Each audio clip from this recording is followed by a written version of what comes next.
Hi everybody, welcome back to the channel. Thanks so much for support. Thanks so much for likes, subscribers, and comments.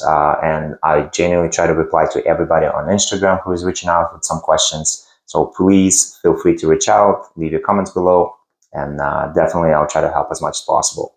Now today we're going to go back and just talk a little bit about choosing the right cleats for the right surface. Why are we talking about this? Because till today, I feel like young players and their parents probably do not care that much because they go with their, young players' hearts and, with their desires. But in my view, it's very important for you to understand that picking the right cleats for the right surface will really help improving your performance. And that really will minimize risk of injuries. It will not eliminate this completely, but if you can just decrease it, especially in a young age, so less injuries you get, more joy you get from the game, more performance focused you're going to be. And again, it's just a little detail that would really kind of help you a lot. Because let's be honest, if you chose a bad model, bad brand for yourself, and again, if you didn't pick the right cleats with the right surface and it hurts and it's stiff and it's always blisters and it's always uncomfortable, and most importantly, breaks faster because it's not made for the certain surface that you're playing on, then maybe it's not going to be that enjoyable, right? So, and our goal here is to love soccer, enjoy playing it, and most importantly, try to be safe there and minimize risk of injuries because it's a contact sport where injuries are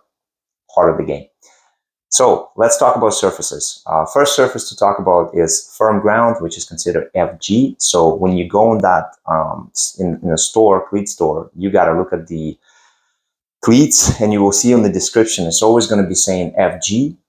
Examples of cleats like that. So for example, I have Adlers here, which have conical stat pattern, still considered FG ground. And again, you would find pattern like this, but then again, you would look at the description of the soccer cleats or soccer shoe, and you will see it says FG. It's like it could be saying Adler Yatagarashu FG, right? So another pattern that you would find for FG cleats, if we talk about improving your speed, this is more aggressive pattern. These are Nike Mercurial XC. Funny enough, I bought this pair of cleats for $50 back in the days at Sport Check for one of the Christmases, and I've been coaching them for like 5 years. They're still alive. I can still use them. Don't smell that good though. But these are general stat pattern that you would see when you pick an FG cleats for firm ground.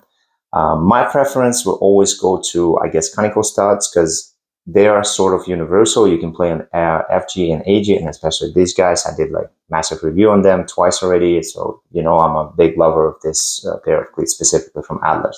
But this cleats from Nike, this is another part for FG ground. They're supposedly aggressive stat patterns, so you can, grasp a little sharper. It goes deeper on the ground, but they're short. And I felt fantastic in them on AG, wet AG specifically. So yeah, if it's like a short pattern, you can use it, but nonetheless, these are FG ground boots. Now, go to the second surface is going to be AG, which is considered artificial grass. And for the artificial grass, you should choose this type of cleats. We're going to say AG on them in the description, and you would see the stat pattern. If let's say these are conical studs from Adler, you can see they're a little bit higher and bigger, where these guys made a little shorter and you have a little more of them. What AG cleats can help you with, because they're made for AG surfaces, so artificial ground, it's very tough on your ankles, on your knees, on your hips, on your back if you try to use aggressive stat pattern on AG, because it's going to dig into the AG ground, sharper, and it's in some way your leg is going to be stuck. Your foot is going to be stuck in the ground, which is not fantastic, especially when you twist and turn. Where this pattern specifically designed to balance your foot, to minimize the pressure on your foot, and to improve the pivot point, right? So you can rotate on these easier on the artificial ground, which is fantastic. It will minimize your injuries. Trust me, as a guy with multiple injuries, knee injuries, ankle injury, hip injuries, like all that, I feel the difference.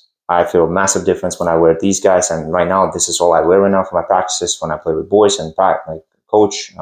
Really good thing for AG. So definitely think about this when you're choosing artificial ground, and if majority of practices are on artificial grass, you need something like AG, and something when you choose new cleats, it has to say AG on them.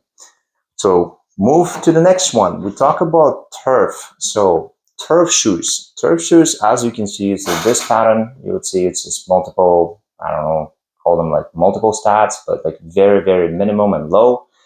And what people don't understand, I think, a little bit of a difference. What is AG and what is turf? So AG, consider artificial grass. So artificial grass is going to be at least 2 to 4 centimeters tall, supposedly like a regular grass, but just AG, right? So you're looking at a plastic grass that just grows like it's going to be 2 to 4 centimeters. When we talk about turf, turf is going to be just probably 1 to 1.5 centimeters, where even AG pattern is going to be a little bit much for that, especially for twist and turn and pivots. So that's where you step into this, because these guys would have a nice grasp to it, a nice grip. But again, minimize the risk of injury, going to be good for your twists, turns, run. You're still going to have a nice grip in terms of sprinting. But again, because it's a flatter surface and AG is very tough because it's like the rubber is bouncing back in your joints, these are pretty good for turf. So that's what's considered turf shoes. And these are AG, right? So when you choose your turf shoes, and if you play on turf, usually it's a Sunday league scenario. So definitely suggest you to get away from cleats and go for the turf shoes. And the last but not least, if you play in futsal, please, I'm begging you, because every time I see that people do this and they bring turf shoes to the futsal and playing on a flat surface like a gym, not like a gym, in a gym, right? Please get these guys. These are considered as FT models. So this, again, it's a flat shoe. It's like you would see the bottom of it. So these are Puma King TF, or like, no, FT, sorry, flat surface, right? It's flat shoes basically. So these are designed specifically for you playing futsal and indoor in a gym when you play, maybe soccer in a gym or anything like that. So please pick the right cleats for the right surface and try to play with the right cleats and the right surface. The reason is, as I said, you would minimize risk of injuries, you would create more comfort for your feet, and most importantly, in my view as well, pick a brand that really, really calls you out. So some people love Adidas, some people love Nike, some people love Japanese Mizuno's, right? So some people, trust me, when it comes down to preference and in taste, there's really no friends in there. There's no preference. Like this, literally, you guys gonna be. Everybody is a bit different. Everybody's foot is a bit different shape. Different style pattern might do you a little better or worse. So pick the right brand. Go to the store. Pick the right that really feels good for your feet and comfortable. And yeah, make sure it's the right cleats for the right surface. And hopefully, next shopping you do, it's going to be good, and hopefully this video is beneficial for you. Please leave your comments below and maybe let me know, if there's any occasion that you had, like where you picked the wrong cleats for the wrong surface and you felt like that was probably the reason you got injured, or probably, just even currently if you're wearing something that doesn't fit right and maybe now wearing the right cleats for the right surface, it does affect your joints. Would love to see your comments. Would love to see your response and feedback. And we'll see what we can come back with. Hopefully it's going to help. Good luck. Happy shopping. Take care.